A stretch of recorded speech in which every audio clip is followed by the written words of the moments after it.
Так, ушу менен биздин биринчи отпускабыздын күнү.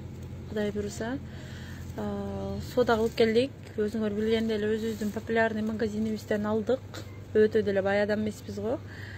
Үйгө барганда обзор кылабыз эмне алганыбызды. Всем интересно, да, наверное. Короче, анан жөн кетпейли деп кичине фрукты саткан жерде мондай 2 вон алдык, 100 сомгочу. Bir şingil pomidor aldık. Monday prям сончтан эткени. Bir şingil pomidor. Басын билбей калдым ушуну. Аме ошондо помидор 300 сом болуптур да, Значит, 500 сом төлөсөк общий. А могу 5 штук нак. Грушачы 100 сом болду. 1 штугу 30 сомдон экен, достор. Ошол. А эгер 5 алсам 100 сом калат экенсиң.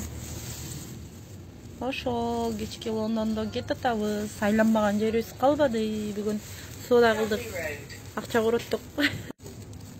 Сон экен эми грушалары. Мына булардын тагалары, достор.